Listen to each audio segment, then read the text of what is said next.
A makeshift parade ground in the heart of the Luero Triangle. The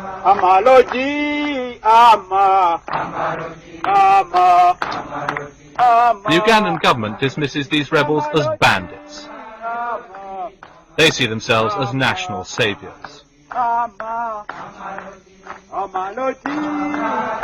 years ago, this man, Yoweri Museveni, led 27 disaffected soldiers into the bush.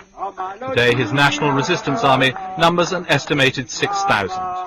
The Ugandan army's fighting methods against his rebellion have brought it into the centre of a human rights controversy. And the rebels are convinced that their fight is a just one. What else can we do if you have got a government which has closed off all other channels of peaceful change? What else could we do except to surrender, to resign ourselves to slavery, and we couldn't do that. Museveni himself held the post of Minister of Defence under the two brief regimes that immediately followed the Tanzanian invasion. He seemed very much part of the new Ugandan political establishment. The elections in 1980 changed all that. And reject totally what they normally say, that there should be, or what do you call it, a round table conference between the government and all the dissident groups. I reject that proposition. Why? Once you have an election on a multi-party basis, and some people decide to go to the bush with guns, and then later you say, well, let us talk. And you talk, you may succeed in that talk, and you form a new administration. What are you going to do? Are you going to hold another election? Because if you hold another election, somebody is bound to lose. Not everybody will be elected. And those who lose will have learned a lesson that the only way by which they would go into government would be to go to the bush, then call for a conference. And since you have already agreed to a previous conference, you can't now logically say you don't like a second conference. So you'll go on and on and on. The elections become meaningless. The National Resistance Movement is a nationalist organization. It is a nationalist in the sense that it is fighting for the aims of the whole country and not for aims of a section of the country.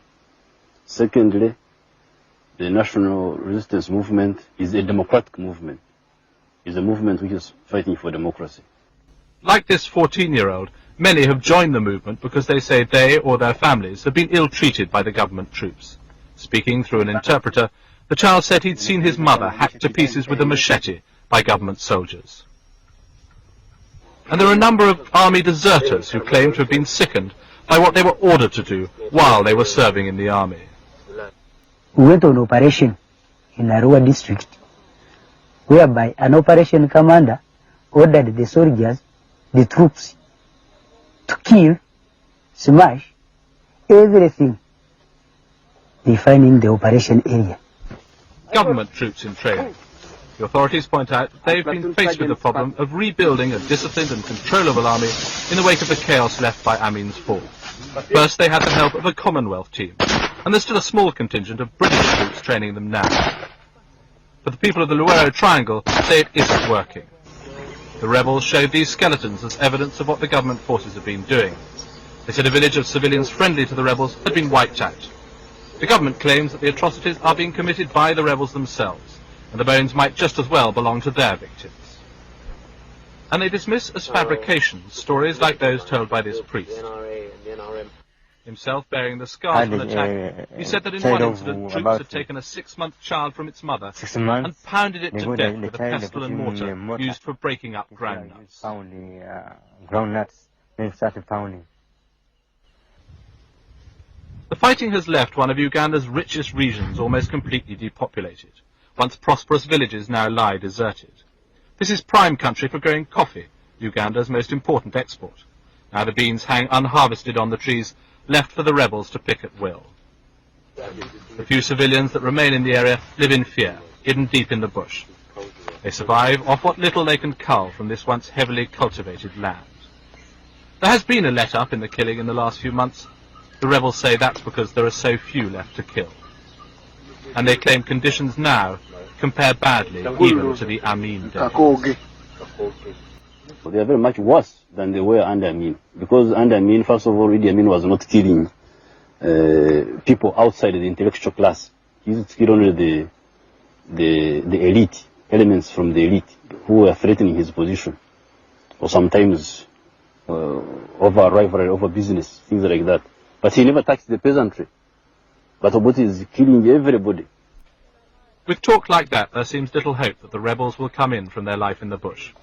Every 10 days or so, they dismantle their mobile headquarters, pack up the guns they've captured from the government, and move on.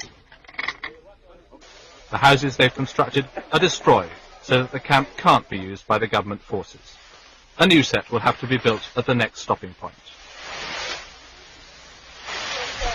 Because of the rebels' mobility and the continuing problems of the Ugandan army, there seems little hope of the government finding a military solution.